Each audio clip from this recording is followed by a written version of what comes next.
Gumawa uli ako ng pastillas, pero ubi ngayon. Bali, 100 pieces ang ano niyan, nagawa ko.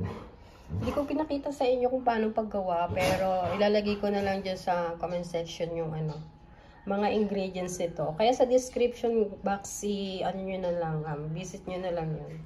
Makikita nyo doon yung mga ingredients. Lalagay ko na lang po doon. Noong nakaraan ang ginawa ko is regular na pastillas lang siya. Pero ito ngayon ube. Sarap dahil paborito ko ang ube. Talagang masasabi kong masarap to. Kasi paborito ko ube. Kahit na ano, sa ice cream, sa cake, yan. Gusto ko yan, basta ube. 100 pieces din itong nagawa ko ngayon. Siyempre, depende sa ano, sa dami ng ingredients na gagawin nyo. O dun sa sukat. So, ayan, share ko lang po sa inyo ang nagawa ko ngayong pastillas. At pwede na po ito pong benta kasi nakailang gawa na rin ako. Try hanggang sa makuha yung texture ng mga ano, mga gawa ko. Yan, katulad ng donut, pero hindi pa rin ako nagtitinda ng donut. Hanggang ano pa lang, hanggang bigay ko pa lang sa mga nanay, ayan. Sa mga kapatid ko, sa pamangkin ko, pinatikin mo sa mga. Pero sabi nila, pwede naman na daw pang-benta, kaya lang medyo tamad ako ngayon gumawa. Kasi gawa ng yun nga.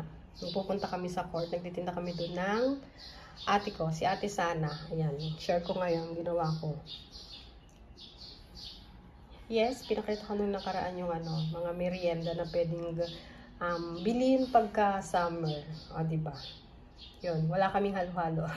Wala kaming saging kunyalo, wala kaming sago.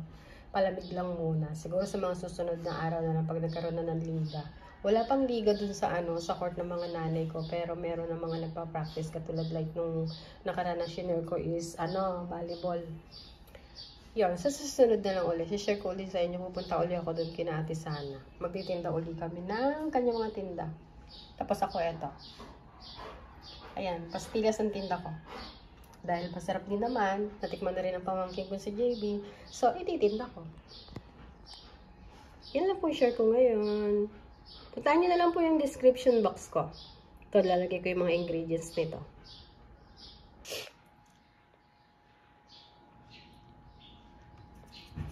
Ito na po yung nagawa ko. Nalagyan ko na siya ng sugar. Ayan. Bali dyan sa malaki na yan, dito sa kabila na to is 30 pieces. Ito naman is 20 pieces. Yan lang muna yung dadalhin ko. Bali 50 pieces lang muna. Ito mamaya na lang hapon. Kasi babalik naman ako dito ng tanghali. Medyo maaga pa lang dito, 10 AM pa lang. Ito pala yung dadalahin ko dun sa tindahan ni Ate Sana. Bali 50 pieces lang na pastillas ube. Ito yung natira.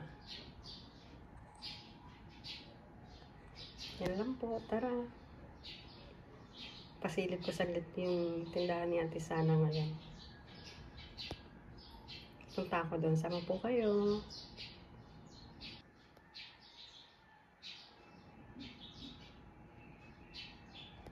Sarap. Nandito na uli ako sa tindahan ni Ate Sana. Pero alam niyo ba guys, naubos ka agad yung isang ano ko. Kasi nagustuhan nila. Yung isa na lang natira. Yan na lang yung natira sa pastillas na ginawa ko.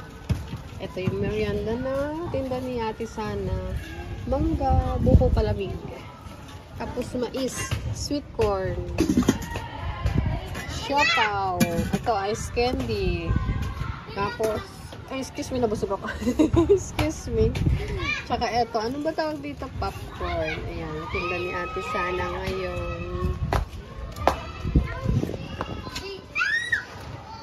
Punta tayo ng cart, dalayin ko kayo. Tabi ko lang to kasi ano eh. Naubos na siya. Hello, Maxine! Tingnan natin kung may laro. Yung mga bata. Medyo malilim na ngayon kasi ano na siya eh. 5 PM na ng hapon.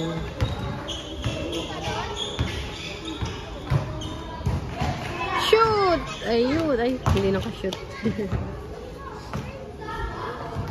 Ito na naman ang share ko ngayon. Yung merienda namin dito ni Ate Sana.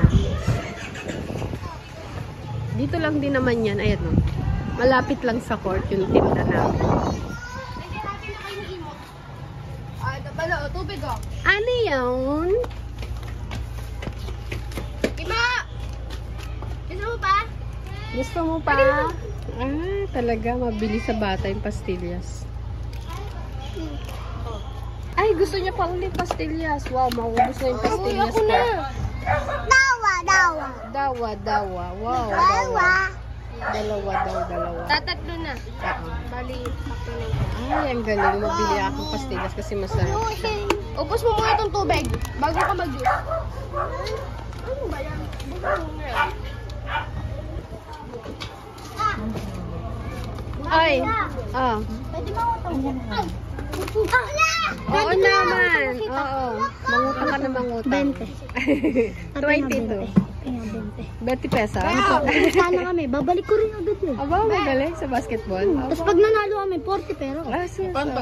Paano kung natalo ka? Hindi utang. Ano, yan lang.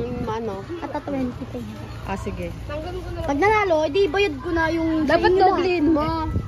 Tingnan niya, ito po yung bata nangungutang.